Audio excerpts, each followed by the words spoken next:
Ration அட்டை திருத்த சிறப்பு முகாம். ஒரே நாளில் பெயர், முகவரி மாற்றம். ஏழை மற்றும் நடுத்தர குடும்பங்களின் அத்தியாவசிய தேவைகளை பூர்த்தி செய்வதில் ரேசன் அட்டைகள் முக்கிய ஆவணங்களாக விளங்குகின்றன.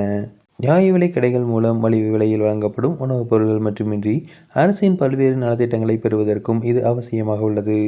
தமிழகம் முழுவதும் சுமார் 36,000 நியாய விலைக் கடைகள் செயல்படுகின்றன. சுமார் 2,27,00,000 ரேசன் அட்டைகள் பயன்பாட்டில் உள்ளன. இந்த அட்டைகள் மூலம் அரிசி, பச்சரிசி ஆகியவை இலவசமாகவும், சர்க்கரை, பாமாயில், கோதுமை, பருப்பு வகைகள் ஆகியவை குறைந்த விலையிலும் வழங்கப்படுகின்றன. பொங்கல் பரிசு தொகுப்பு மற்றும் மழை வெள்ள நிவாரணம் போன்றவற்றிற்கு ரேசன் அட்டை ஒரு அடையாள ஆவணமாக திகழ்கிறது. தற்போது வரை 1,07,910 புதிய ரேசன் அட்டைகளுக்கான விண்ணப்பங்கள் அரசின் தீவிர பரிசீலனையில் உள்ளன.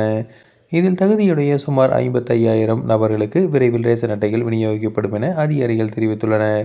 ஏற்கனவே ரேசன் அட்டை வைத்திருப்பவர்கள் பெயர் சேர்ப்பு, நீக்கம், முகவரி மாற்றம் போன்ற திருத்தங்களுக்காக அரசு அலுவலகங்களுக்கு அலைய வேண்டிய நிலை உள்ளது. இந்த சிரமத்தை குறைக்க தமிழ்நாடு அரசு பொதுமக்களுக்கு உதவும் வகையில் ஒரு சிறப்பு முகாமை ஏற்பாடு செய்யப்பட்டுள்ளது. இந்த சிறப்பு முகாம் வருகிற சனிக்கிழமை, அதாவது 13/12/2025 நடைபெறுகிறது. காலை 10 மணி முதல் பிற்பகல் 1 மணி வரை இது நடைபெறும். பொது விநியோக திட்டத்தின் பலன்கள் மக்களை எளிதில் சென்றடையும் வகையில் தமிழ்நாடு முழுவதும் ஒவ்வொரு வட்டத்திலும் பிரதி மாதம் மக்கள் குறைதீர்ப்பு முகாம் நடத்தப்படும் என அரசு அறிவித்துள்ளது.